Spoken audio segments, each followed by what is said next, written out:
Great. Well, okay, we're going to start just on time. And for those of you who don't know, my name's Gillian Tett. I'm Provost of King's. Previously, I was full-time with the Financial Times for many years, for whom I still write columns, where I was basically covering the political economy and financial markets, which meant that I wrote a lot about Brexit and finance and the economy in the past. But it's been an absolute joy to have a chance to hear the economics profession from an academic perspective talk about where we are 10 years on. And in many ways, it's very appropriate that we're doing all this under the bust of John Maynard Keynes, one of the earlier King's alumni, who in many ways paved the way for this kind of debate because he was an academic economist. He was also deeply committed to being involved with policy making, and he yo-yoed back and forth between the two throughout his life, and shows the power and the importance of getting economists' voices into policy making, and also from the economics profession needs to learn from politics and policy making as well. It's a two-way street. So after a series of wonderfully academic papers on Brexit, its aftermath, on geoeconomics and things like that, we're now going to have a slightly less academic panel of absolutely brilliant people to talk to us about where we're going and more dynamic. I hope this is going to keep you fully awake in the afternoon, because I know it's a hot and muggy day. We're going to start with a quick provocation from Tina Fordham, who was a geopolitical analyst for many years at Citigroup and is now an independent consultant, who's going to be telling us a bit about the sort of political voter reaction to the Brexit issues. Then we're going to hear from Maurice Obstfeld about a little bit about the history of how King's became involved in the whole Brexit debate, which I didn't know about, but he has some very interesting things to say about that, or rather the run-up to the history of the Brexit debate. And then we have three absolutely amazing panelists to react and to look at the question of just how good or bad has Brexit been and where do we go from now. I sometimes joke that the problem with Brexit is a bit like a divorce, in that you have two divorcing parents who are so obsessed with telling the world how awful the other person is and arguing with each other, they completely forget to actually pay attention to the kids. And it feels a bit like that with a lot of the Brexit debate in the UK in the last decade, where essentially politicians have been endlessly arguing about whether Brexit was a good idea or not, and have kind of forgotten to do many of the core things we need to actually make the economy work, and focus on issues like productivity and things like that. Brexit's been an incredible distraction for good and bad.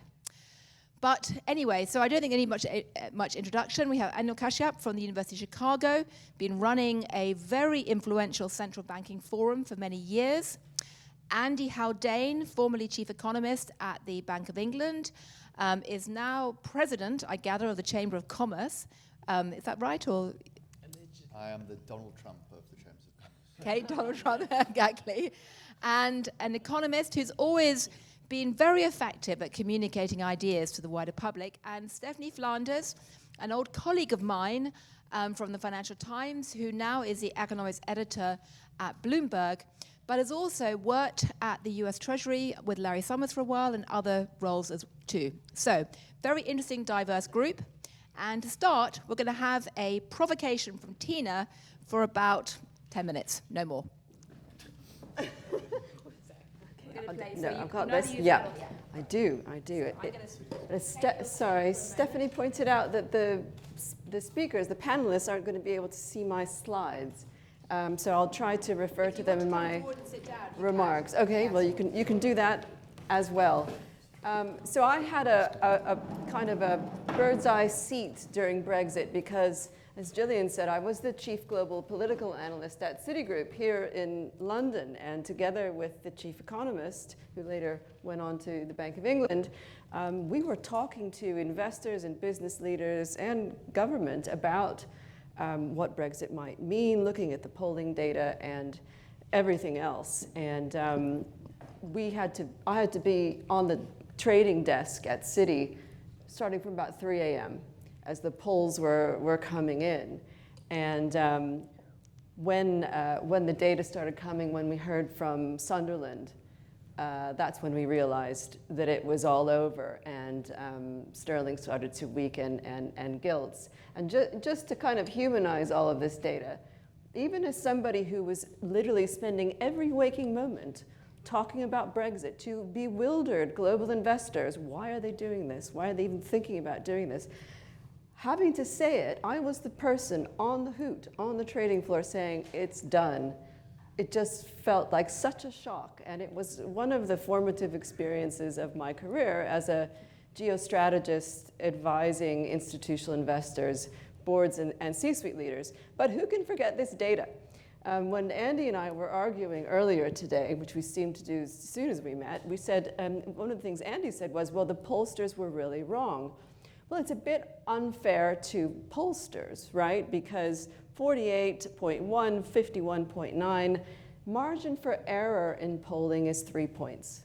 It was always going to be close, but I think the case was that we just didn't think it was going to happen. And that's why it felt like such a shock. Where are we now? Well, I think it's really important to understand when we see these numbers, because they're all over the press about favor, the number of Britons in favor of getting closer to the EU or thinking Brexit was a bad idea. We need to understand that it doesn't necessarily mean that they want to rejoin. Many of them think that Brexit just wasn't done properly. So that's what accounts for those kinds of numbers. And what I think is super important to understand, especially now, as we have this something approaching, maybe a national conversation about getting closer to the European Union, only 35% of Britons want to do anything, make any trade-offs in order for that to happen. And I think some of our other panelists will pick up on that point. As you know, we had a lot of opt-outs. I just love this statistic from the Google search. It, to me, tells you everything. The most searched for terms in the UK the morning after. What does it mean to leave the EU? What is the EU? Which countries are in the EU? Well, not the UK anymore. And this is remarkable and should give pause for thought for any future referendums, which is why, again, I'm very cautious, and I am asked this question all the time by my investor clients. Well, why don't you just rejoin, the UK? Because referendums are so painful, and as Gillian said, they take all the oxygen out of the room for governments, even though I wanted to weep when I heard the data, the 7 to 8 percentage points of GDP. Wouldn't we love to have that back? Well, we would. What else has changed since that fateful day 10 years ago? The global environment is completely different. And not only are Britons more enthusiastic about the European Union, but so are Europeans. Indeed, against expectations at the time, and believe me, I sat in rooms full of hedge fund guys who said the UK was leaving the sinking ship, just in time. Iceland is having a referendum to join. The Western Balkans will be joining, and Ukraine will be offered some kind of accession perspective this year. What accounts for that? Russia.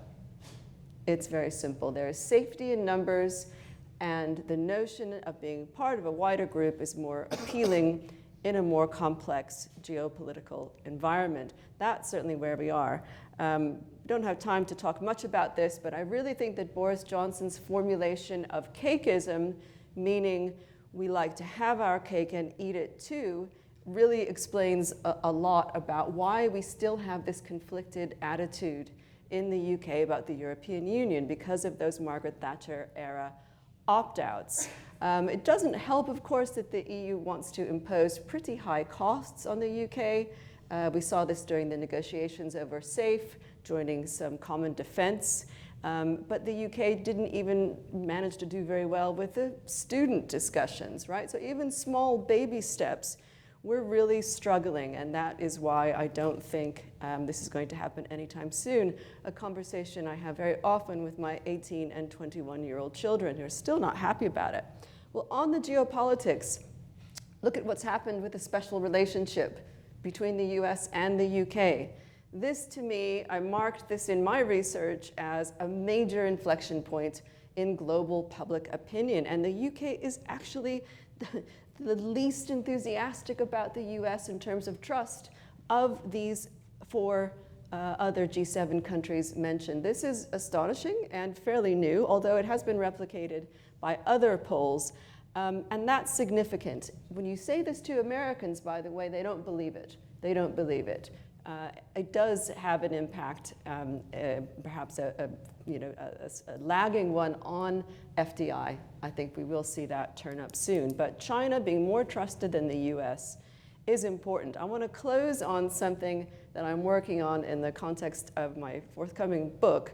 I'm super interested in the anomalies in public opinion and in this cognitive dissonance. This is, of course, the hardest things to quantify when we're trying to understand the relationship between decisions like Brexit and, let's say, the economic context at the time. The UK was growing at a level that we can only dream of now when that referendum took place. But look at what's happened in the state of global democracy more generally. Dissatisfaction with democracy is growing. Well, I want to posit an idea here. It's not very conclusive, but there's a concept called Moynihan's Law. I am a political scientist in a room full of economists, so you'll have to forgive me. But the concept there is that there's an inverse relationship. In his case, he was looking at the number of human rights violations and complaints about it. So in other words, countries that had the lowest level of human rights violations saw the biggest number of complaints. And this applies, I love extrapolating things, so just try to forgive me. When we look at media freedom, the countries that have the most transparent media climate, which includes the US and the UK, have the lowest levels now of trust in government. That means, ladies and gentlemen, that at this moment, China and Saudi Arabia in this survey have the highest levels of trust in government simultaneously with the lowest levels of government trust. There's something for us to ponder there, because when I was talking about these disconnects at the time 10 years ago, and I wrote my later paper on Vox Populi risk, which Gillian knows about, very, very kindly wrote about at the time, I was told, well, when the economy gets better, all of this populist discontent will go away. And it really hasn't. So that's my provocation.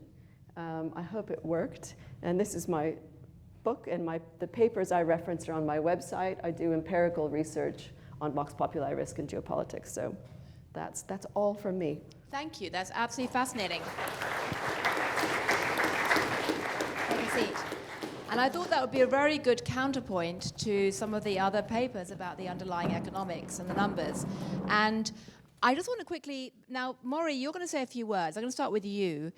We just heard some of the backdrop to Britain's decision to leave the European Union and where we are now 10 years later, and why the situation doesn't look quite as simple in terms of voter reactions as economists might think or hope or think they should be. I think it might be mine, actually. But Maury, do you want to talk from the podium or from there? Because Maury's going to give us a bit of background before we start the wider discussion about, in particular, King's and the lead up to the UK joining the EU in the first place, because it's quite important to understand some of that story in relation to Brexit, where we are now. I can stay here. Can people hear me? Well enough? Okay.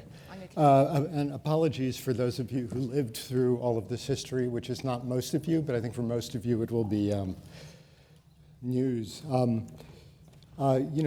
Tina well expressed the shock at the outcome of the Brexit vote. I was sitting in the IMF, and we were all shocked as well, even though we had done some forecasts, which we saw earlier today. Paul put them up of what would happen, for which we were roundly attacked in the British press, by the way. It was a shock at the time, but looking back over the history of the troubled relationship between Britain and the EU, the European community before that, maybe it shouldn't have come as such a shock. So I want to talk about some of that backstory, but also, since we're sitting here in King's College, highlight the role of a number of important King's personages in contributing to how economists discussed these events at the time and how they discuss some of these events in retrospect, which I think have lessons to today and touch on Tina's final insights. So, the story obviously starts with the Treaty of Rome. Britain had severe doubts about joining anything like that. They had the Commonwealth. Whatever the reasons were, it wasn't until the early 60s that Harold Macmillan decided to apply for membership in what was then usually called the Common Market. President de Gaulle vetoed Britain's application. He wanted nothing to do with Britain on the continent, and their matters stood until 1967 when Prime Minister Harold Wilson reapplied, only to have that application vetoed again by President de Gaulle. But in 1969, after the riots in France, de Gaulle stepped down. Wilson reapplied. This time the application was accepted, but Wilson lost the election of 1970. The Labour government went out. The Heath government came in. Heath had been one of the main negotiators for Macmillan in the early 60s. He didn't get to negotiate, but that's what the plan had been. And under Heath, the negotiations began in earnest. This set off a raging debate in academic and policy circles about whether joining the common market was a good idea or not. And you had a very familiar set of voices here. On the right, you had the Eurosceptics making the same arguments that they have made ever since. You also had the far left of the Labour Party arguing that basically the common market was a capitalist project that would interfere with good socialist policy in the UK if Labour came back. And they were upset about the common agricultural policy, how that might raise food prices, and so on, a long list of complaints. But nonetheless, the negotiations went ahead. In 1972, they concluded. On January 1st, 1973, Britain joined the common market. Now, in 1974, there was an election, actually 2 elections in that year, and Harold Wilson was heading the Labour Party again, and he ran on a platform of renegotiating the terrible Tory terms of the deal that Heath had made and holding a referendum. He followed exactly the Cameron playbook. I mean, to the letter, it was the Cameron playbook. The only difference is that for Wilson, it worked. In June 1975, a referendum was held, and 2/3 of the British population voted to remain in the European Union. Now, what was the role of economists in this period and of kings? Economists who I've talked to in light of the discussions we've had today, the whole debate over Brexit, are very surprised to learn that the British economic establishment was pretty firmly against joining the common market. And 2 of the leaders, I don't want to call them ringleaders, but maybe you could call them ringleaders, of the resistance were 2 very famous economists with strong associations with kings. One was Harry Johnson, who had been a student at King's, where he had encountered Keynes, and then a fellow of King's College in the 50s. By this time, in the early 70s, when Heath was negotiating, he was a professor at the University of Chicago and the LSE, and he was definitely a man of the right. On the left was Nicholas Caldor, fellow of King's College, close Keynes associate, definitely a man of the left. And these 2 joined forces to launch a questionnaire of British academic economists. They sent a questionnaire to 600 members of the the University Association of Teachers in Economics, and of the roughly half that answered, there was a narrow majority that thought that there would not be any great benefits to Britain from joining the common market. Now, that masks the fact that In Cambridge and the LSE, there was a very big majority of the faculties who thought this was a bad idea, whereas most of the pro-common market sentiment came from the lesser universities. But Kaldor thought that there would be deindustrialization in Britain; it wouldn't be able to compete.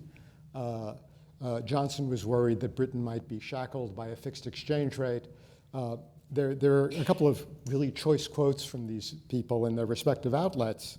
Johnson wrote in The Spectator in 1971, he was not one for understatement, the generation of a widespread belief that Britain must get into the common market to win economic and political salvation is the greatest feat of self-delusion that the British governing classes have put across themselves and the general public since the time of Munich.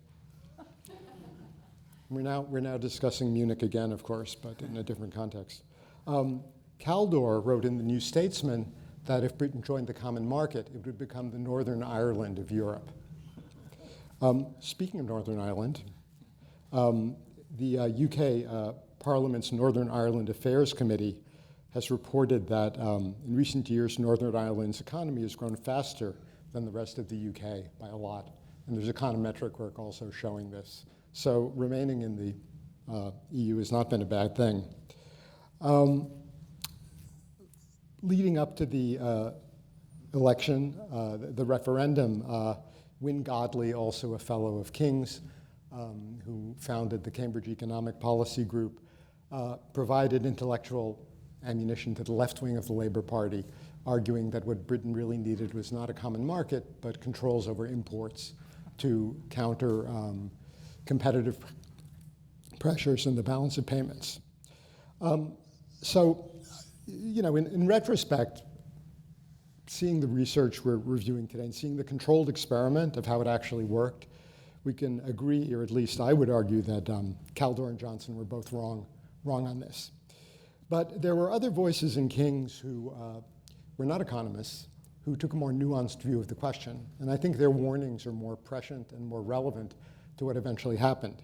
And one such was the historian Tony Judt, who was a fellow here between 72 and 78 before moving to Berkeley and then NYU.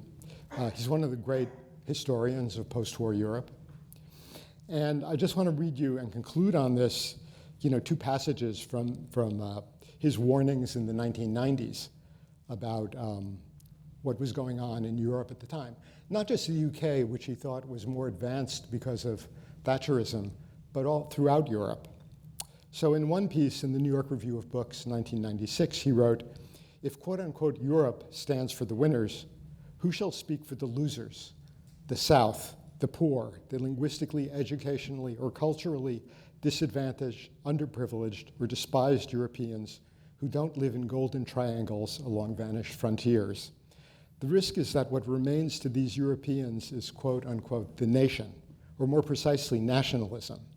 Not the national separatism of Catalans or the regional self-advancement of Lombards, but the preservation of the 19th century state as a bulwark against change. We should recognize the reality of nations and states and note the risk that, when neglected, they become an electoral resource of nationalists." A year later, he wrote a piece in Foreign Affairs, 1997, on the social question, Redevive Us. The social question, of course, being the question of transition from farming to manufacturing in Britain during the Industrial Revolution. And he wrote, "It is the gap between economic change and social adjustment, a gap that has already lasted half a generation and will probably endure for years to come, that is causing the current dilemma and has become the critical issue of our time." 10 years ago, 20 years later, he was proved very, very prescient. Well, thank you for those two absolutely fascinating interventions or provocations. One capturing the extremely muddled process by which the UK joined the European Union and showing that economists are not always right. And the other capturing the even more muddled process by which we left the European Union and showing that although economists might have been right that time round, they were mostly ignored. And I think the fact that, the most searched for question after the referendum was, what is the EU anyway? I think it's absolutely fascinating and very tragic. And if it wasn't so tragic, it would almost be funny. But Andy, you were in the Bank of England when Brexit happened. I imagine it was probably pretty dramatic in there on the day. You're looking horrified. Okay. Tell us how you assess what's happened in terms of Brexit. And if you were sitting in the governments, if you were in number 10 today, what would you be trying to do to try and deal with the economic aftermath? Very good. Thank you, Gillian. Well, actually, we were fearful on the panel. We may end up all agreeing violently. Okay, well, I will be provocative and disagree. Maybe. No, well, I took one for the team because I agreed to be the rabid, foaming-mouthed, ruddy-faced Brexiteer on the panel. Okay, yeah. That's why I started with you. Which I thought I was quite looking forward to cosplaying that for a few minutes, right up until the lobotomy I was booked in for last night being cancelled. So I'm afraid I'm going to be balanced and judicious, but I am going to say, and this is borne out by Tina's nice survey, now is not the time to be debating rejoining. Roughly ascribed to the view that Tony Blair ascribed about 3 weeks ago, and he said, who read Tony Blair's essay? Almost no one. Shame on you all. Go back. Don't tell Tony Blair that. Read it tonight. Yeah. He basically said, very obvious point, he said, look, being in the EU was not the reason for the UK's problems. Rejoining the EU will not solve the UK's problems. And that's roughly where I am as well. That's where the public is. And that is where business is too, by the way. They want nothing to do with it by and large, because it was so painful last time around. We heard from Greg and from Paul, the dust cloud of uncertainty that came from transition was hugely costly. Should we do it again? Let's not do it again. Might be equally costly. Another reason not to do it again, I think, though, is it doesn't really speak to the problems that UK faces, even on the trade side, right? So let me give you a fact. So roughly 1 in 10 British businesses export. Those that do well. Their productivity is about 50% higher if you export rather than non-export. How does that compare with pre-Brexit?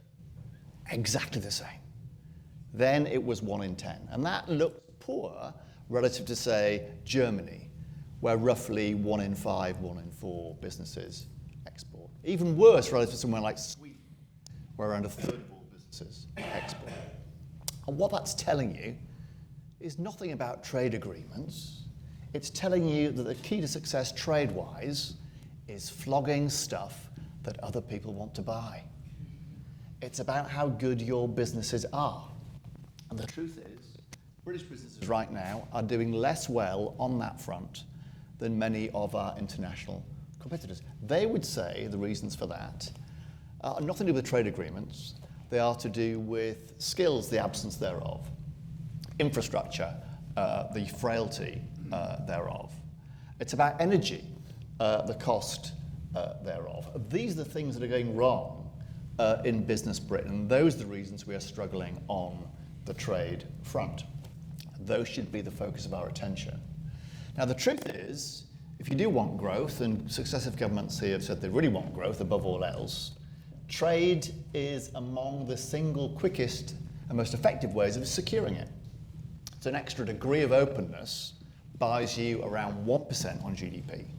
Hallelujah. So trade is the right question, but reversing Brexit is not the right solution. Right. What we can and should do, and do very poorly in this country, is actually supporting businesses here to export. Actually, we're scaling back our export support to British businesses right now, which, as on many other fronts, is the wrong solution. Right, well that's actually fascinating. I'm going to come back later and ask a bit more about how we can boost better trade policy and more trade afterwards. But before I do that, Stephanie, we had this really fascinating paper earlier from a very long list of cast of characters, but presented by Paul, about the really heavy economic impact that Brexit has had in terms of growth and trade, investment, etc.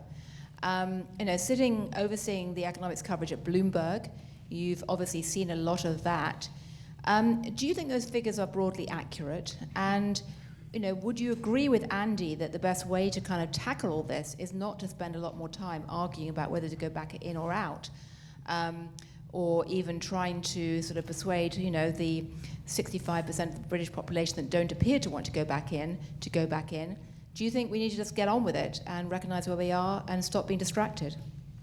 So, Greg is smiling because the economists at Bloomberg have done a whole analysis recently, in fact, which is in some sense disagreeing with some of the things that were said this afternoon. But I'm very conscious. In what ways? I'd love to hear that. I didn't do the research, so I'm sort of I feel like I will be able, once I get questioned by the authors of some of the research that they're critiquing, but the exact methods, I will then feel that I'm, should have the authors in front of me.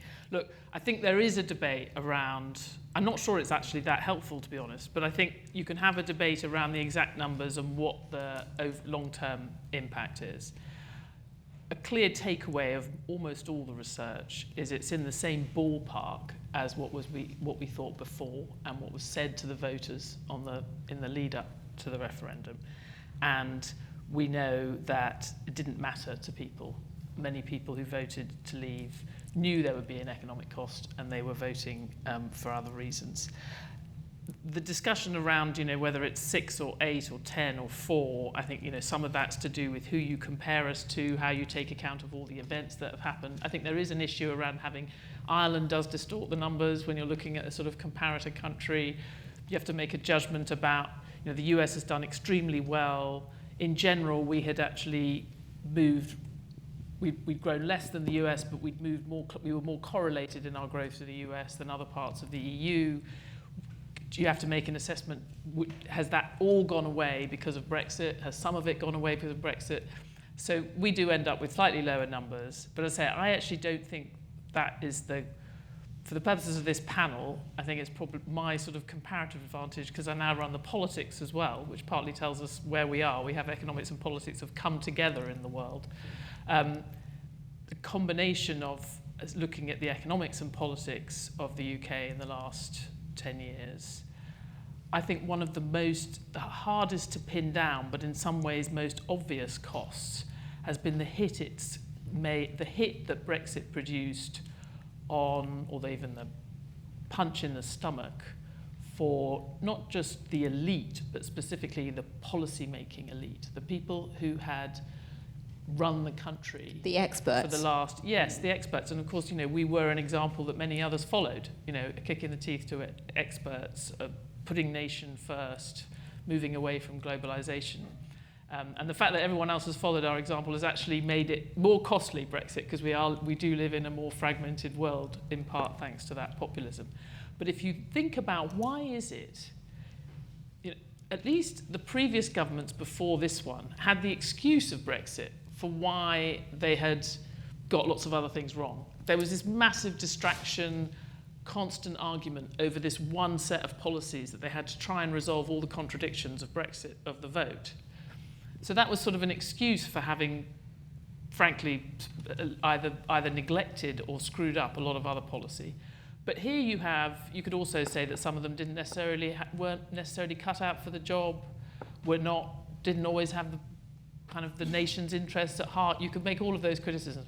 Keir Starmer, despite the fact that people sort of say rude things about him in the football terraces for reasons I don't really understand, was someone who came in with a group of people, had quite a clear mandate, probably a bit too limited, definitely wanted to make the country work better, and was somehow has just been really not very good at it, has not been able to do it. And I think that may be partly down to his own failings, but I think it is also clear that there's just a crisis of confidence that runs right through the government. Civil servants terrified of telling ministers what's actually the right solution to things because they're being told that they have to listen to the people and they have to listen to politicians. A lot of those politicians don't know what they're talking about, these ministers, and the officials are terrified of telling them what to do, in part because of Brexit, because there was this clear, everyone knew it was the wrong thing to do and they still did it. So then where do you go as a policymaker or as a technocrat? So it's really knocked the wind out of the sails of the kind of, British elite, the British policymakers, And it's the people who were once like Keynes, very confident they knew how to run the It's world. affected the functioning of the state, and it was actually quite a good, that basic functioning was actually quite efficient. Right, and the people, of course, who Murray knew when you were at King's. You were at King's, what years were you at King's? 73 to 75. So you were actually here during much of this debate then. I'm curious, Anil, because how it looks to you sitting over in America and Chicago, because I was actually in New York when the Brexit vote happened, and I have to be honest and say it was a period of my life where I completely forgot my training in cultural anthropology. I'm not an economist, I was originally an anthropologist, and as an anthropologist you're always taught to try and see the world through other people's eyes and not be so arrogant that you assume that you know what other people think. And I 100% forgot that during Brexit, because it seemed so obvious to me, having sat in FT, leader meetings and strategy meetings and listened endlessly to all the economists, that Brexit was a mad idea, that it never even occurred to me that anyone was going to vote for it. And it was a monumental slap in the face when it happened, and it showed me that I was completely out of touch. I then spent the next 6 months going around trying to listen to Trump voters, but to atone for my sins about being an elitist globalist who was cut off from what other people thought. But I'm curious, for you, did you always think it was a bad idea, and were you shocked when it happened? I was certainly shocked. So I did 6 years on the Bank of England Financial Policy Committee. Yeah. And I found out I was going to join that in July, 3 weeks after, 3 weeks after the vote. In the first 3 years. Did you have second thoughts? No, I thought they would just not appoint anybody. And they said, no, we're going to appoint you. You'll join. But we spent the first 3 years after that period consumed with it. Andy was in those meetings with us where we traffic lights, all this stuff. It was hugely distracting. Sorry, the traffic lights were that Paul put up about how much CFOs Right. and CEOs that was real. Yeah. But so I have three disjointed thoughts about this. The first one is that I agree the economists failed to explain this in ways that could have been persuasive. Maybe the vote was so distant from economics it wasn't going to be ever possible to penetrate things. But there are three things about this that were held up from the beginning from the so-called experts. The first was that reconciling Northern Ireland was not going to be easy. It was a fundamental issue for the EU to not break up the EU, and you weren't going to be able to have this border with Ireland that would somehow still be in there. That was evident.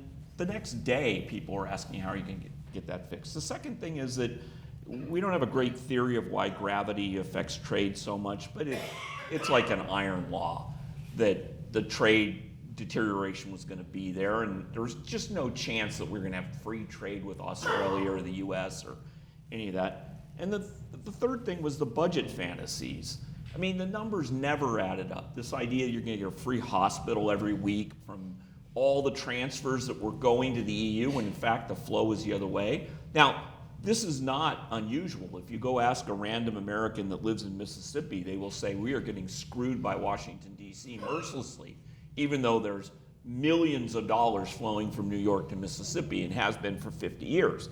So people can hold these crazy views, but the economists had that part of it right.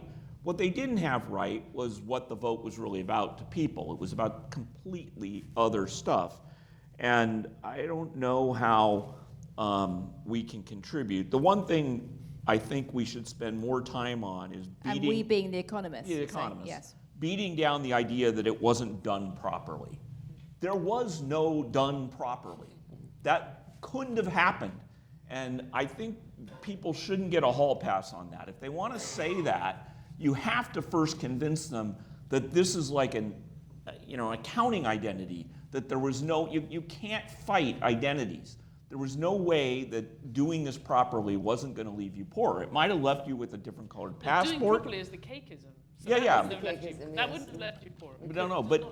But so that So cakeism was the only proper policy solution, and I've yet to see an economist devise a plan for cakeism. Yes. So I think we should fight harder against that and kill that narrative, so that as this goes forward, that those lies aren't allowed to stand. Let me just close by saying one thing. if the UK people want to trust China and they actually take an action that reflects that over the US, the next morning, the two biggest queries on the internet is where is China and what is China? I mean, it's the same thing. Oh yeah, I would rather trust these other guys, but there's no chance the UK is better off throwing in its lot with China. Not that the US is a very good partner. I mean, terrible, but still better than that. You know, there's some version of L'Hôpital's rule that you've got to. Well, suddenly Switzerland's looking quite appealing right now, but Yeah. there we go. Well, thank you. I mean, that raises a lot of questions. One question is, how on earth are we ever going to get the public to trust economists again? How are we going to get them to trust the state and policymakers again? As you say, Stephanie, there's a real sense of fear now amongst civil servants and real questioning about how you're supposed to be actually running the country today, given what's happened. Question about how to actually get trade flowing again and how to support the businesses. And above all else, how to create a set of rational, effective economic policies going forward as we look at this, increasingly unstable, dangerous world. Let's not give economists a free pass on this. Okay, right, go ahead and criticize your profession. Some of that puncturing of popularity was completely justified because economists got quite a lot of the globalization agenda wrong or underemphasized some really important stuff. Yeah. And that was, in a way, called out better than the guy in the pub in Sunderland than it was by the official in Whitehall. So there was a massive underestimation of the social costs of free trade to lots of communities and lots of sectors, which the likes of David Autor has brought to light subsequently, but were underemphasized in the Great Push. And we also collectively underemphasized the potential fragility and frailty of global supply chains when push comes to shove. So part of the rehab for the profession is a degree of humility about what we didn't get right and which then caught us out, whether in Brexit or indeed with COVID. Well, you could also say, I'm going to come to you, Maury, but you could also say, I don't know whether Bill Janeway's in the room, but a point that he's often made is that, part of the problem is that economists have spent so much time looking at the macro and the micro, the kind of mesoeconomic layer about networks and supply chains hasn't had nearly enough attention. And in a world where supply shocks, not demand cycles, are driving prices, that kind of really matters. But Maury, I see you wanted to come in. You're going to defend economists? Yeah, no, I found your history fascinating because it shows that not even the economics profession was united necessarily back in the 1970s when we joined. I'm not going to necessarily defend economists. We've gotten a lot of stuff wrong. Not only the effects of trade, but the financial crisis. This can be a collective therapy session, by the way. I just want to come back to globalization a little bit. You can't blame everything by any stretch on globalization.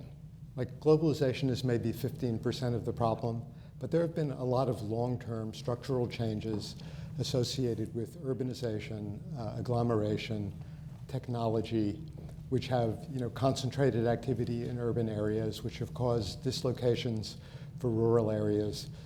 Globalization has worked to some degree in that way also, and it is very visible because people see actions. They see the UK join the EU, and they say, oh, let's blame that. They see a free trade agreement, let's blame that. But there's been a whole raft of developments which, our economies just have not, our leaders have not, acknowledged or dealt with. And it is partially the result of the, neoliberal ethos that took hold around 1980 that, propagated to center-left parties in the US and the UK and elsewhere, which is partially responsible for their lack of popularity today. At a broad level, I think part of the dynamic around globalization is that it's associated with this long and very unusual period of world peace.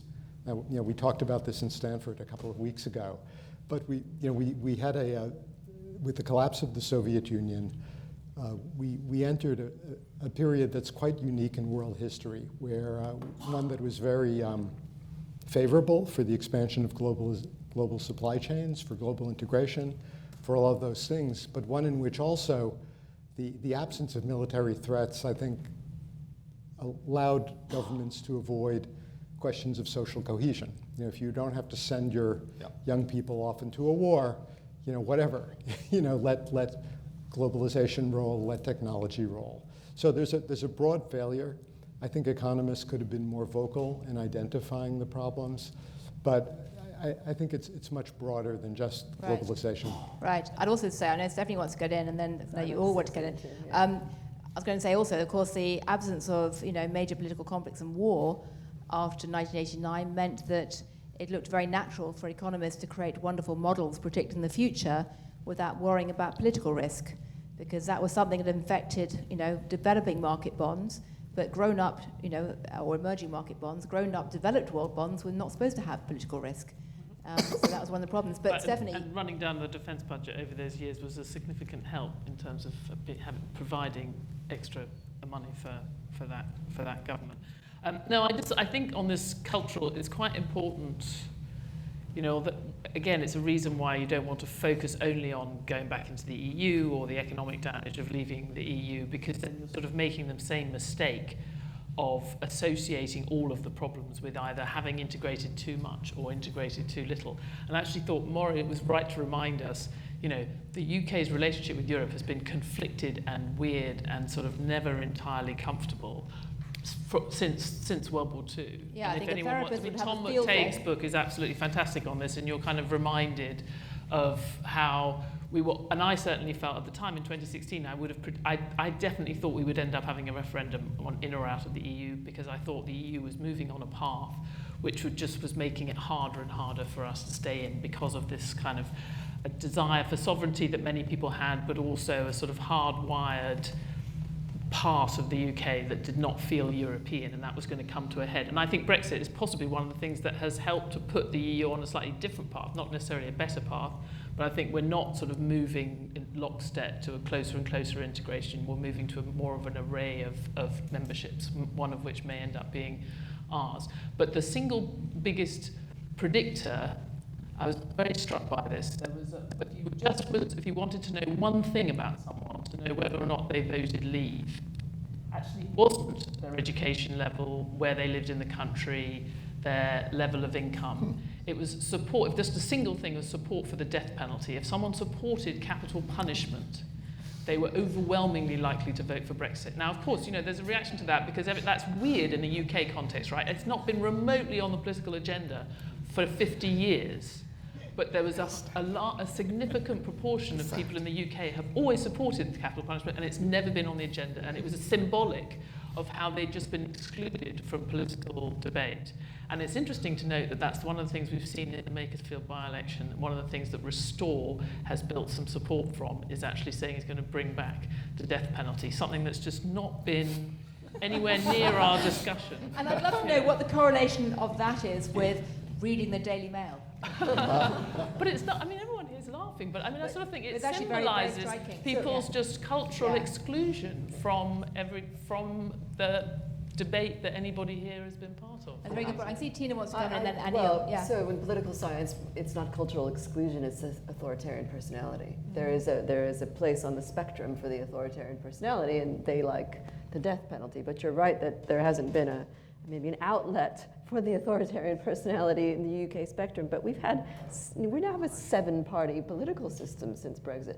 The observation I wanted to make, though, was on the post-Cold War peace dividend, because we're doing this retrospective, but if we try to extrapolate some of the themes that we've been talking about today into the future, we have benefited from the post-Cold War peace dividend, but the imperative now in Europe to spend more on defense is about to be the next wave of pressure on governments. And central-left governments in particular are going to have a very hard time. And we saw this last week when the Defense Secretary John Healey resigned. And that, again, is the Russia question. But next year in Europe, we have elections in Italy, Poland, Germany, and France, and what am I forgetting? Italy, Poland. That's enough. Yes. That's enough. A lot. Some of the biggest economies, and this notion of how do we maintain the social welfare contract that Europeans expect with this spending on defense? It gets right back to that sort of cakeism, trade-offs, disconnect issue that I tried to highlight. I think next year is going to be really challenging because no one, if you go into government, you do it so that because you give stuff away to people, not to take things away. This is very hard for government leaders to do, to say things are actually really tough. We're going to have kind of weaker social safety net because of the Russians and the Americans. They're not going to come to our defense anymore. Well, we've just seen in the last few hours, Peter Hegseth has said he's going to do a review for the next 6 months about US president's presence in Europe. Yeah. And I was actually having dinner last night with a Swedish diplomat who's analysing the 4 options for NATO. 2 of them are without the Americans. So that will also be interesting. But Anil, what do you think about, if it's possible to get people to learn to love economists again? I don't know. Well, no. But it may not matter. It's like the guy that knows how to play pool doesn't have to know geometry. They can start to learn things. Here's one bit of optimism. And I'm not sure I believe this, but as a provocation. Name one big technological change in the last 50 years where if you were innumerate, you did as well as if you were numerate. Everything that has happened that I can think of that's important has benefited the people that are numerate and broadly well-educated. Generative AI may mean that you can be enumerate and you can still get along. And if that actually happens, that's a big upside because it's a way back in for all these people that have been left behind. And if you could get to that, some of this stuff that seems so implausible becomes very different. So, my diagnosis of this is where did populism come from in the United States? It had nothing to do with the trade stuff. It had to do with median real wages stagnating. And all of a sudden, a bunch of people feeling disaffected, not believing what economists or anybody else said. And it's true that lots of people were doing better. But for a long time, and actually I saw yesterday, for the first time, there's a poll that says the majority of Americans don't believe their kids will be better off than they are. That's a big deal. Yeah. If there was some way to reverse that, and we don't really have a great recipe, we don't really know how to do schooling better, and we spend money in schools and it doesn't lead to better outcomes. But if there was some way to get people back to where the lower quarter of the distribution didn't feel like they're getting the shaft, getting left behind, that could be game-changing. And I don't think we'll anticipate it, but if we look back, if that's to happen, if we're going to get back into pursuing these technocratic policies, we need to find some way to bring that chunk of the population along. Right. Well, will.i.am, the lead singer of Black Eyed Peas, was here last autumn. And again, I saw him last week, and he believes very strongly that AI is indeed going to flatten out those differences and give people who are not in possession of fancy degrees from King's College a better chance at having more economic equality. It may give the people at the very top huge amounts of rent, but I wouldn't want to be a mid-level accountant. Yeah. There's lots of... Yeah, but the trouble, I had this thought as well, but then I think all those mid-level accountants who've lost their jobs do have more capacity to get the other remaining jobs than the people who don't have that kind of social capital and don't have. I suspect it's still going to be, you're still going to be better off if you're all competing for a shrinking number of jobs. The better educated, better connected will still have a better chance of getting those jobs. But if you need somebody that wants to be a caretaker, and that's not an exciting job, but the reason they couldn't do it before is because they couldn't do it. I think it's possible that you're going to be able to have these jobs that are not fantastic, but enough to raise a family, have a family, and go on vacation and not have this massive anxiety. I don't know if I believe this, but I think you're right on the things that aren't affected by generative AI. I kind of agree with you that it's going to favor people with a different skill set. Yeah. But if you're all competing for those, I don't think that the innumerate people using the AI is going to be like their salvation. But we'll see. Andy. Well, first of all, I strongly agree with Anil that the root of many of the divisions we're seeing, whether it's geopolitically or domestically or socially, is down to the static pie problem.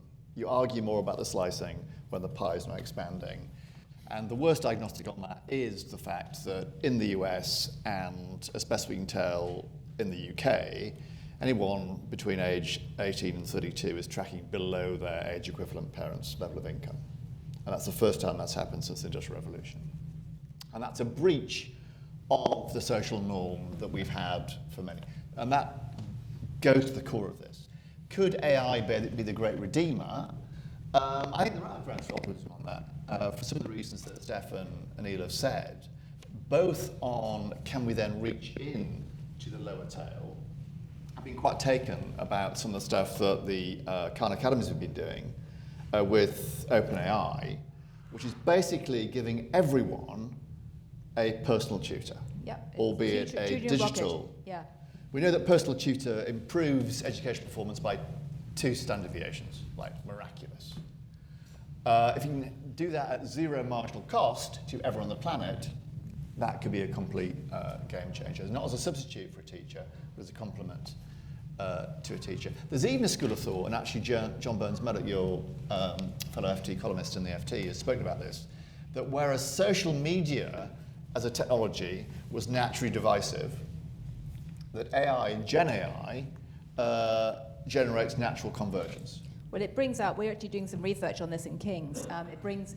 There are ways of using AI platforms to basically celebrate what unites people and the political centre rather than difference. And, sounds far too kumbaya and optimistic and Pollyanna-ish, but it can actually, there are examples of this actually happening. So, but listen, before I go to the audience for questions, I know that a lot of people here have got strong views. What I'd like to ask you each is, can you give me 1 or 2 things that you think should be top priority for governments right now, post-Brexit, given that we now have this situation, as Tina's explained, where 2/3 of people think it was a mistake to leave the EU or a mistake to have Brexit, but only a third actually want to join. So we have a real paradox here. What would you consider to be the top 1 or 2 things that you think a government should do in this situation? Should it be to go out and rush and cut trade deals with everybody else? Should it be ways, as Andy says, to try and get your companies much more export focused? Should we be focusing instead on domestic issues and domestic resilience? Should we be trying to turn ourselves into Fortress UK and stockpile every single asset or item we can find just in case the world gets worse? I say that because you look around the world today. You have countries like New Zealand striking deals with Singapore to swap food for fuel. You've got places like Pakistan stockpiling other assets. You've got all kinds of bilateral trade agreements springing up all over the place. And then you've got the EU still insisting that they are an effective regional economic and currency bloc. So what would you do? Stephanie, what would be your top priorities? It's funny that we were just talking about this earlier. I mean, I think if you wanted, I think it has to be domestic. Because part of what we're talking about, and going back to what I said at the beginning, you need this sort of demonstrative example of having said you're going to do something and then doing it. And it needs to be domestic, because I think there is already a perception that the government has, while being effective in dealing with the world on fire has been another factor distracting from problems at home. And the issue of the needs, which was highlighted, we've had one interim report, I know, and Andy's been involved in it, so I feel bad, because he may have wanted to mention it as well. But you can still mention it too. The symbolic, the 1 million young people who are not in education or training or employment, actually fixing that problem, as was shown quite clearly by this interim report, involves fixing a lot of other things that will help other parts of the economy and other parts of society, but you have a target that's much clearer and sort of manageable for people to see, and also something that's pretty uncontroversial. So I would fix that, a slightly more quirky one, but I think, again, speaking to the sort of more place-based approach that I think you kind of have to be taking, and that's the thing that's kind of right about the support for Andy Burnham, whether he's the right person or not, going to these local examples and people working in places to make things work. I think the fact that you have a dozen reform councils now who are actually grappling with how useless the council tax is and local taxation is as a basis for local authorities. why not reach out to Nigel Farage and say, let's write a new council tax? It's become one of those things that you can't touch because it involves revaluing people's homes. But I think there's a kind of political and economic challenge. I sort of think that would be quite a good one to dig into, because reform can't walk away from it. They're dealing with it on a day-to-day basis. So Nigel Farage as council tax reformer. Well, as part of a collective effort, you have to try and have, if we've got a very fragmented political system, but I have to say everyone I've told this to in Westminster just laughs at me, so I appreciate it is not a popular... Well, I think the Overton window is widening very rapidly these days. It really is. And I think what's clear is we have now with 5-6 parties with similar-ish levels of support, we have a continental European style political spectrum. But without, so we'll have to get better at working together. But without continental European-style history of compromise and coalitions, or we have a first-past-the-post system, which makes it, as one gilt trader told me the other day, impossible to model what's going to happen going forward. But Andy, what would you do? Well, I would do housing taxation. Okay, she's pitched that. Yeah. Well, both stamp duty and council tax is horribly regressive and out of date, and stamp duty is a tax on growth. And there will be consensus across that. Indeed, Andy Burnham has argued for a land value tax in the UK, and we'll see if that comes to pass. I'll not do NEET. I am a NEET, actually. It's fantastic, I can tell you. You're not that young, Andy. I'm not 16 to 24, you're right. I'll say something else. And it's this, to be optimistic. Britain has a load of brilliant businesses. Quite a few here in Cambridge, actually. Yeah. On some metrics, the UK is the most innovative nation on the planet when it comes to the kind of pre-unicorns. Unicorn 1 billion revenue businesses, either the earlier ones, the colts and thoroughbreds, to torture my equine metaphor. We, per capita, per head of population, are the most innovative nation on the planet. And yet, growth is crummy, productivity is crappy. How come? And the answer is they get starved of sunlight, starved of financing, or picked off by foreign investors, like Arm and DeepMind and many more. And they're increasingly being picked off because UK assets are cheap. At the same time, we have a to-die-for pot of patient capital in the UK. 6 trillion quid, right? How much does that invest in those businesses? The square root of diddly squat. We are the only pension system in the world that does not have a home bias towards our companies. Despite the fact, it gets better. We extend to them, as the government extends to them, tax credits worth 60 billion quid every year. That's more, they get more in pension tax credit relief than we spend on defence in this country. And in return, we don't even require them to invest back in British companies. We can fix that, that's easy. That's plumbing. We can solve plumbing problems, and we ought to, because that's one way of getting growth going. Okay, I very strongly agree with you on that. And in fact, there were a bunch of conversations last week where I was sort of inputting a bit on that, where people are actually talking about that in the government. I just hope they have the courage to actually act. And the one thing I'd say about innovation, for those of you who don't know, King's College has a very vibrant and very effective entrepreneurship lab, which is very much trying to train up the next generation to dive in and not just do brilliant innovative research, but actually build companies too, that maybe one day will be part of the Chamber of Commerce, Andy, so you can go help them export in the future. But Anil, what would you do? I don't know. I don't follow the British economy close enough to have a good answer to that. I do know from... Or about international trade. Well, yeah. I think if you look at structural reforms, which is what is needed, and you look at where they succeed and where they don't, the first rule of structural reforms that work are that there's key performance indicators, so that every 6 months you have to say, what are we doing to achieve what we're doing? I think we've been trying to get a third runway at Heathrow for how many years? 40? How can that not get done? How is it that you can sit on the tube in London where you've got millions of people not being able to get Wi-Fi, where you get 15 minutes or more a day of free labor supply if you just let them have Wi-Fi in the tube? There are things like that that you can just say we should fix. That I don't know what the biggest micro distortions are, but I do know that they don't talk about things that you can measure and where every 6 months you'd have to explain why we haven't gotten it done. So I would start with a few things like that are achievable, probably things around infrastructure of one sort or another, to say we're going to have this many of that by 6 months, and then the minister gets sacked if it doesn't get done. So And KPIs. yes, that's the one thing I would Well, say. our ministers keep changing, but not necessarily for that. Exactly. Yes. I often joke that the turnover in British politics in the last sort of 7-8 years, makes us look a bit like sort of Italy, but without the good food and sunshine. But Maury. I'm also not an expert on the UK, but I think a lot of what I think about the US applies here also. I agree that the domestic agenda has to be the primary thing. That trade is nice. I'm a trade economist, but it's just and it over the long term contributes to productivity growth. It's great, but if you don't sort of solve your domestic problems, you're going to have backlash, protectionism. Trade isn't going to happen either. So on the horizon, I think AI is a big deal, and we have to think carefully about what it's going to do, what could be policies that mitigate some of the potential negative effects on distribution on some segments of the population.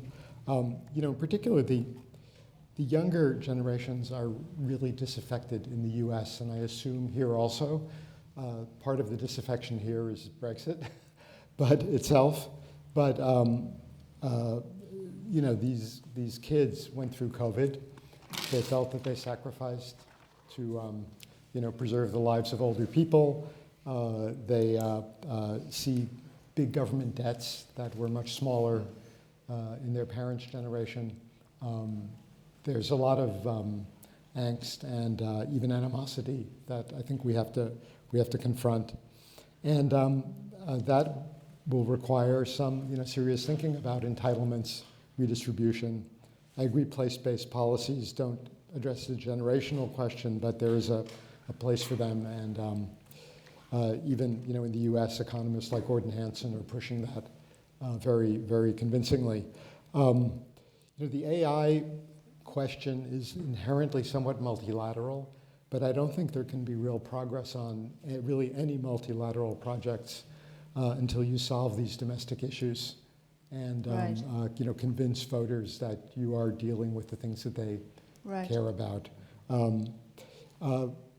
For Britain specifically, I do think the special relationship is over. Maybe Trump will be gone in 2 years, maybe not, but I don't think we're ever going back to where we were, and I think it's kind of idle to think that Britain is going to rejoin the EU. As Andy expressed, there are just too many barriers to that. Right. But Britain can draw closer to the EU on an a la carte basis, and I think it has to in some of these areas. That's hard when the EU itself isn't such a mess, but areas like defense are key priorities, and I think that Russia is a threat that's not going to go away. It'll have economic consequences, and these have to be confronted. Right. It's not clear if NATO will be there going forward. Yeah, well, that's certainly clear. That's a message from Pete Hegseth a few hours ago. So, Tina, you started off with those very sobering charts, including one showing collapse of faith in democracy. Before we go to questions, a couple of thoughts about what we can do to potentially reboot democracy. Andy, you're looking horrified. No. Right. That's my natural expression. Okay. Or else you're full of anticipation. Well, I was going to say something about what to do here in the UK, and if you wonder why I feel entitled to say that, I have been here 24 years, and I am a dual UK-US citizen, and I'm actually an officer in the British Army Staff Corps. Just a little bit to say that. So the policy I don't think any of you can say you're an officer in the British Army. Yes. Policy people are remarkably unified on these obstacles, these ridiculous, the triple lock pension, stamp duty. There's just very little debate. What is missing is political courage. So whether it's this government or others, put themselves into these policy straitjackets that nobody knows how to get out of. And it's only becoming more complex. To Andy's point about the pensions pot, I work with the City UK, the advocacy group, and we talk about this. Financial literacy in this country is just rock bottom. Financial literacy and entrepreneurship, after spending my time in large global organizations, now being a micro entrepreneur in Britain, oh my God, it's too hard. And then playing to our strengths, which is competitiveness, research and development, and all of that. I mean, that is just an obvious strength to build on.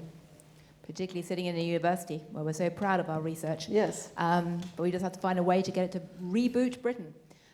Right, well, on that note, we've got a few minutes for questions, and I know we have lots of people in the audience who probably have got interesting things to say. And some of you may also be absolutely sweltering or need to get out. So if you do, I say head out now. But otherwise, if we want to ask questions, raise your hands. It will be courteous but not compulsory to very briefly identify yourself, and please keep it to a question, not a statement, and try and keep it relatively short. So, any questions? Right, got hands coming up already. Okay, I'm going to start with Martin Wheel, who's someone I used to quote, an economist I used to quote a lot in the past, and feel rather scared of as well, because you always came out with very dense analysis. Anyway. Oh dear, thank you very much for a fascinating discussion.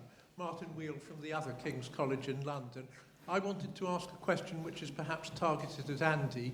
Why do you think that market forces aren't delivering the sort of skills that British firms say they need? Is it just that firms don't want to pay what the skills actually cost?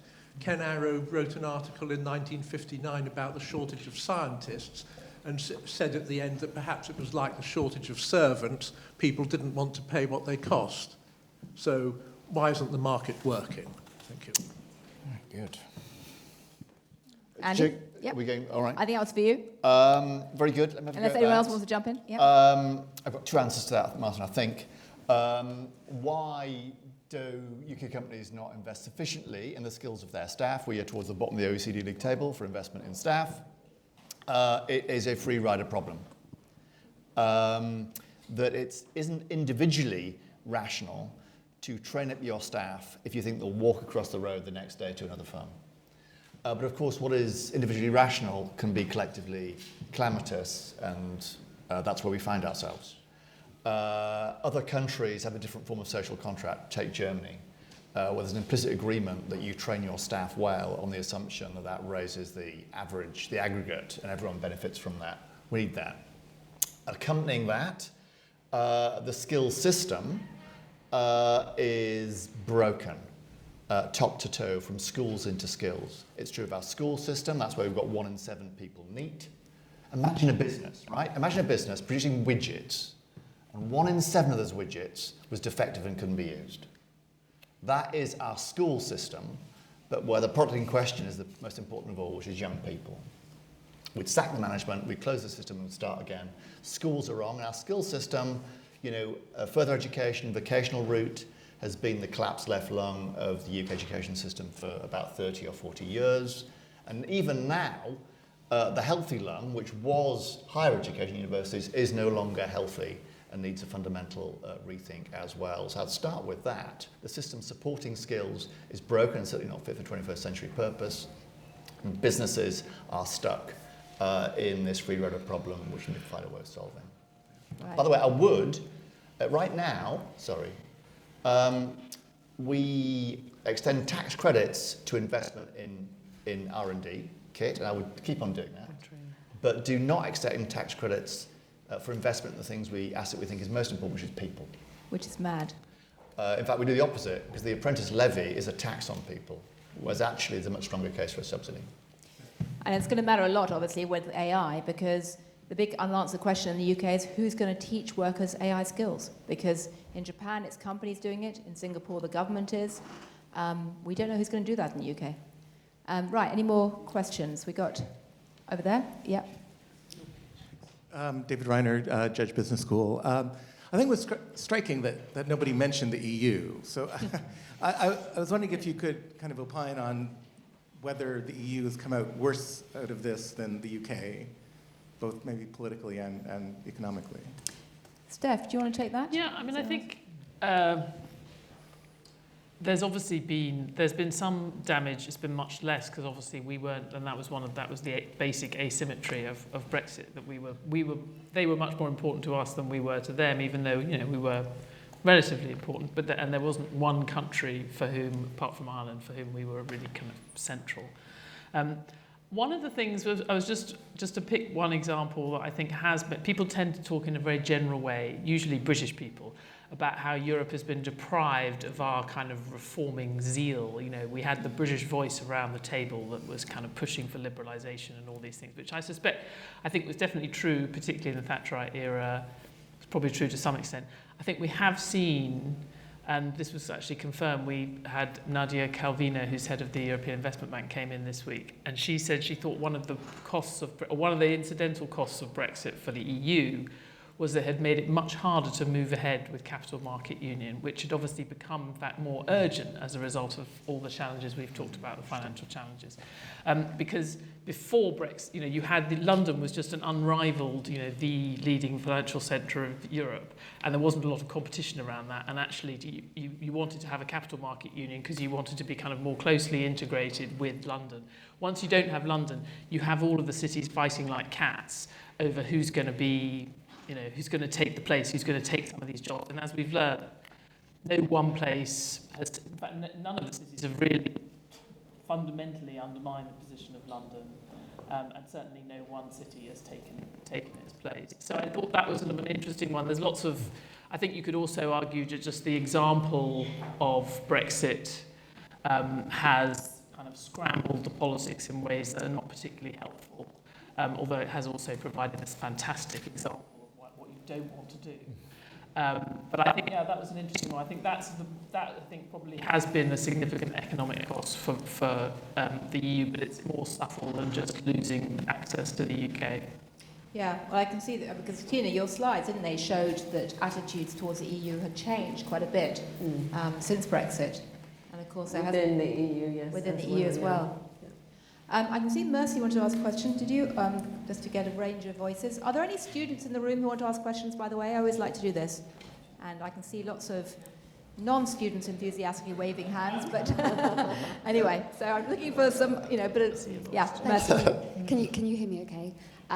So my question was kind of in relation to, Stephanie, what you said about the correlation between the death penalty and people voting for Brexit. And although I agree authoritarian personality type is a part of that, it leads me to think about fear and control and justice, which leads me to my question, which is, do we feel that economists are lacking the qualitative analysis that might have given us a better analysis and not relied purely upon quantitative means? Because walking around Plymouth in 2016, it wasn't a shock that people were voting Brexit. So it's a question about proximity to that, as Anil said, lower quartile that's been left behind. Well, thank you. It's a very interesting point because of course, that's some of the things that Tina was picking up on. And I'm sure, Tina, the answer from you would be a resounding yes. We need to spend more time looking at qualitative issues. But I'm curious about any of the economists, Anil or Maury or... I think one thing that the economists probably took too much comfort from is, the Scottish referendum looked like it was pretty close, and yet it got saved at the last minute. They came in, they sprinkled in goodies and managed to prevent that. Now, Scotland would have been really screwed if they had succeeded in getting out. I mean, that would have been a disaster for them. And I think the economists should have taken from that lesson the fact that these guys were going to dive off of a cliff, and it took that much of a bribe at the end to save that, should have alerted us more to that we're looking under the lamppost or looking at the things that are convenient for us and not looking at the root causes. So I think the vote wasn't about economics, and I don't think people actually understood they were going to be poor. I think they probably just thought it was, who can tell, there's two sides, blah, blah, blah, blah, blah. And it's still not about economics. That's why they didn't want to go back in. But it's just, we don't have a good way of modeling that. And the way I think of it is that as long as the pie is growing and you think your kids are going to be better off, you'll take some hits. And that's now 50 years that hasn't been true. Steph, you look like you're No, I just think it's sort of interesting, and actually it was striking that Maury mentioned the Northern Ireland example, because that is also a counter-example to the economist sort of determinism that, if we just got the growth better, then all these other awful things would stop happening.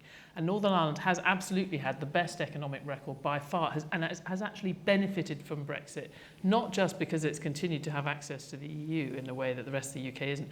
It's actually, we wrote about this a couple of weeks ago, it's actually also benefited from the border checks, the new border controls or checks on goods in the Irish Sea. I mean, famously, the sort of drawing the line that Boris sort of agreed to having these checks between the Northern Ireland and the rest of the UK, because things that were just being brought in from the UK, like sandwiches, for example, Marks and Spencer sandwiches, are now made in Northern Ireland because it's just too much trouble to go through all the checks bringing the sandwiches over. So, and what have we just seen in the last 2 weeks? Some of the most violent, racially motivated demonstrations and riots in Northern Ireland, even though it's had not just as good a ride as it would have had in the EU, but actually a slightly better one. So it doesn't solve Don't you everything. think I think these things Obviously, take it a would long help. time. It take 20 years, 25 years before the Northern Irish feel like the deal they got was clearly better and it sinks in. I mean, this stuff is very slow moving. I mean, I'm not convinced. stagnate for a long time before you realize you're stagnating. Maury, I can see you want to come in, and I'm going to take a couple more I questions. just wanted to address another aspect of the question, which is that, how do economists interface with the world? If we have a few minutes. One of the good outcomes of all of this turmoil in the world economy is that economists are starting to think about politics again and how that interacts with economics. I think that's very healthy, to bring in another social science and think seriously about it. It also makes me sadder that so many top departments have downgraded economic history to the extent that it's not a required course, it's not taught anymore. We don't really have the kind of detailed micro data sets normally on a historical basis with which you can get clean identification, or the things that economists love these days. But it's so important to have a historical context, and it just astounds me that major economic departments just think this is just not important to teach our students. Yeah, I think it's mad, but there you go. Right, I can see some very aggressive hands coming up. We've got one there. Gillian, Andy wants to get on. Oh, sorry, Andy, yeah. Tell us why we should all be loving economists, or what economists should be doing. Well, it's not about love, as Anil said. Public policy is not a popularity contest, thank God. Just on the areas where we can do more, and your question was about philosophy, actually, and one of the areas where economics has not done as well as it might is to embed what it says in some notion of political or moral philosophy. And just to channel my inner Michael Sandel for 2 seconds, I think economics profession has probably over-fetishized what Sandel calls redistributive justice and underemphasized contributory justice. A lot of what speaks to what gets into people's skin right now at a very grassroots level is the sense that it's about contribution. And those that aren't contributing are those where the eye is often directed most vociferously. So I think some reframing of this and thinking about it from a philosophical end would help us a lot when crafting policies that work for the masses. That's fascinating. Are we okay with time? Do we have time for one more question? One or two? Okay. Yeah, I can see you. Yeah, I've got all three of you are dying to. In fact, you know what? Let's take all three questions very quickly, and then we'll wrap it. So, one here too. All right. Okay. Sorry, I missed. There's a comment. I can wait until the end. A comment. Okay. Right. Well, are we okay to go 5 minutes over, or do we need? Okay. Right. So one. Okay. You're the boss. Quick question. Yeah. Hi, my name's Ed. I think that all of the debate is framed around in 2016 had Remain won, the world would have carried on as it was in 2016. But I think there isn't enough discussion about what actually would have happened had Remain won, and it may have been worse than Leave. Good point. Okay, let's take all three. So down the end, and I'm going to get a range of views in here. Andrew, thanks. I'm a business finance journalist. I need the panel's help. There's lots of talk about the stock impact on GDP, about Brexit. But when I write about it on a day-to-day basis, what has meaning for my readers is what's the annual impact of it? What's the flow impact of it? Can you give me a number on that, please? Okay, I'm going to take, I know you've been desperately waving at me for ages, so I'm going to take 4 comments, questions, okay, and I'll come back to you there. So, I think the history should go back a bit further than what we had. No one's mentioned the word empire. That man went to Washington, to Bretton Woods, to defend the British Empire from American aggression. And as somebody once said, Britain lost a place in the world and failed to find what to do next. And that's a story about could have been Europe, could have understood how to lead Europe, didn't fumble that. And now the task of the country is to figure out how to be a small, open economy of medium size, trying to punch above its weight. right. That's the task. Great comment. That's a very, very good comment. We're getting as many comments as questions, which is really interesting. Yes. Okay, comment or question over there. Last one, over there. And then let's take you as well. And I'm going to then ask the panel to react. Thanks. Maybe my question is more for the conclusion, the last question. We started with what is the EU as one of the questions. One I've got for you is what is Europe? Because even academics in this country talk about Europe excluding the UK. Now, I'm sitting here. I'm in Europe. I'm pretty sure of that, and I'm sure the School of Geography will agree with me, prestigious School of Geography. So isn't commenting on your place of the UK, don't we have a lot more work to do, even before we start the question of where are we, etc., if we can't even refer to the rest of Europe as Canada would refer to the rest of Canada? We're not talking about French speakers. Great point. So yes. Maybe as a conclusion, right. more political than economic. Maybe okay, well, let me take, that's a great question. We basically need to put Britain on the therapist's couch and work out what exactly it is. Yeah, and then I'm going to come back. Could I come back to on the humility of economists? We have got a lot of things wrong, including the global financial crisis, but we did not get Brexit wrong. If you look at the distribution of forecasts, there were about 2 articles that predicted good things from Brexit. One was it was going to be like Singapore, another was maybe 1%, but great majority of us predicted numbers very close to what Paul and Greg predicted. I was among the economists who signed a letter to Daily Telegraph saying this is going to be a disaster, only to be ridiculed by Michael Gove. More importantly, I think people were not in a mood to listen to us. After 5-6 years of austerity, if you raise economic arguments, they said, yeah, I know, but I still want to come out. That's a really good comment as well. Well, I'm glad we got so many voices from the audience in here. So the questions are, what is Britain anyway? What about this messy thing called empire? You know, and what is Europe? Are we in Europe or not? Because it looks like on the maps we are, but we don't really feel like we are. What would have happened if we hadn't had Brexit? Would have things actually really been better or not? What about the stocks and flows question? And why are people more grateful to economists for getting it right? Who wants to start? I'll go first. I say you've each got, say, 2 minutes, or 1 or 2 minutes, just quickly attack two whatever things. point you want to make. Because you stand between us and drinks. So. Okay, well, okay, so I think this question of empire misses the fact that the U.S., by all measures, is growing relatively well in the last, since COVID, since the GFC and all of that, and we've got all the same frustrations. So I think it's much deeper that the pie's not growing fast enough, and that's true everywhere. It's not that peculiar to the UK.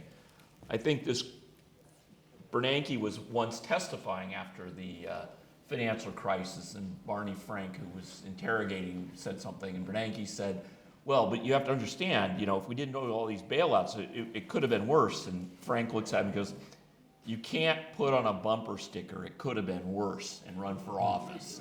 So even if it would have been worse to stay in, no one cares. So. Maury. Attack any part of it if you want, just be 1 minute. Well, the easy one is that we're talking about, 0.7. If the 8% stock estimate is right, we're talking about something like 0.7% of growth per year. right? So you can take that to your readers.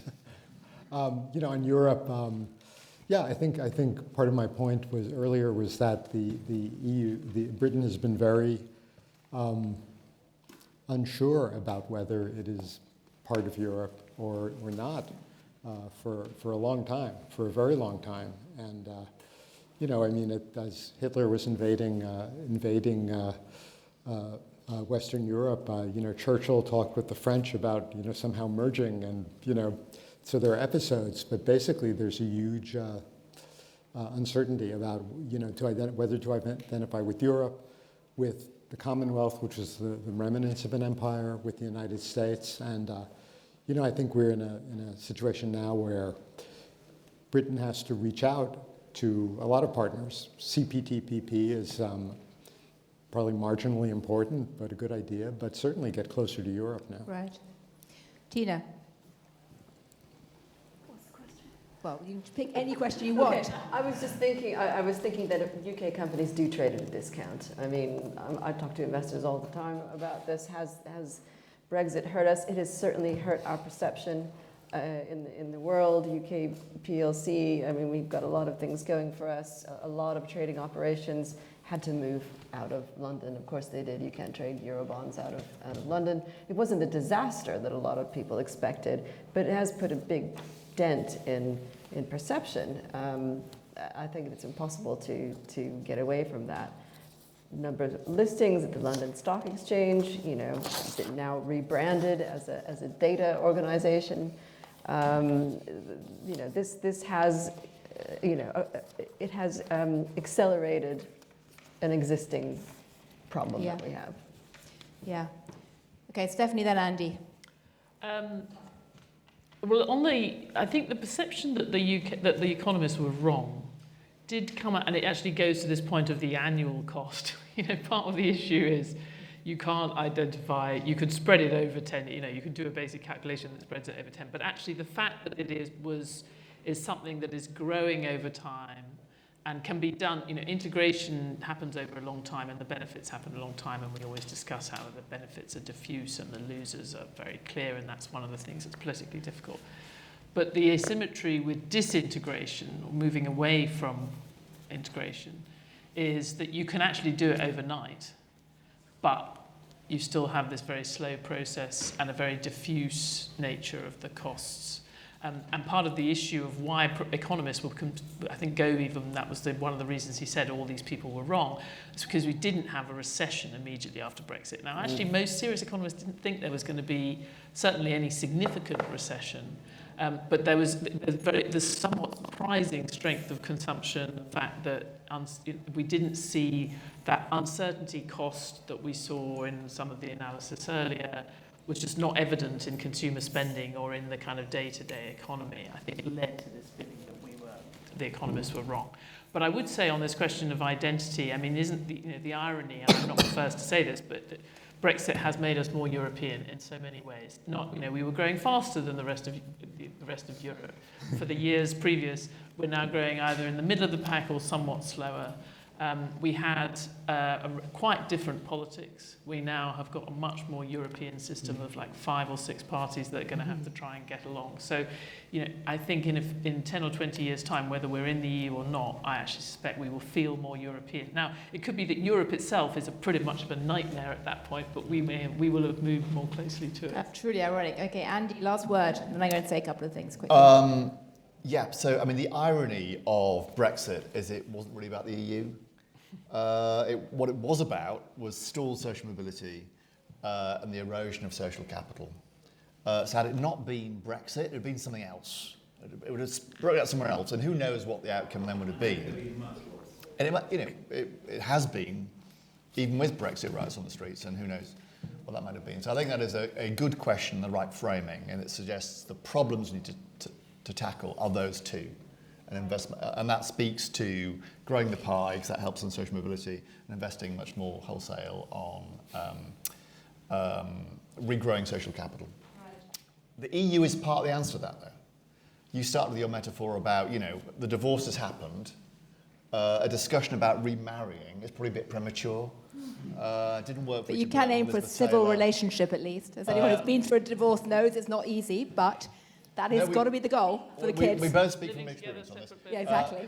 But does that have mean, a custody agreement? Yeah, exactly. Does that mean we can still partner and play nicely on the kids? Yes, we can, and yes, we should. Celebrate Christmas together.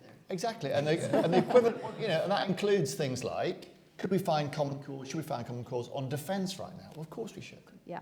Can we find common cause on our young people crossing borders seamlessly? Well, Definitely. Of course we should. So that is not remarrying, but it is partnering. We can do that, and we should do that with the EU, not as the whole solution to our problems, but some.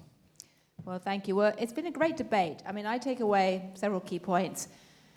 Firstly, Britain has long had a deeply tangled relationship with continental Europe, but it also has a deeply tangled relationship with itself. And unfortunately, that is not going to become any less complex and angst-ridden anytime soon. Secondly, the economists were indeed correct in their predictions about the economic impact, but the tragedy is that it was never really about economics, as Andy says. And one consequence of this is that the economists have not been thanked, and trust in economists is probably no higher than it was before Brexit, possibly lower. And thirdly, to pick up on the point that Andy makes and the others have made, what is really going to matter right now is not carrying on arguing about the divorce, is about focusing on practical steps that need to be immediately taken in the UK to make Britain work better and to create a sense of optimism about the future and to actually boost growth and boost productivity. And that will require clever co-parenting with Europe for the sake of the kids, i.e. the next generation and voters. And it's not going to be easy, but let's hope that 10 years after the Great Divorce, everyone can now behave like grown-ups and focus on what really matters, which is finding a way to make our country work better. And I think that is something that John Maynard Keynes, with all of his complexities, and boy was he an epitome of the complexities that both Britons feel about Europe and about themselves, he epitomized that. But I think he would have approved of that goal in every sense. It's certainly something that Keynes is very keen to provide a framework and platform to advance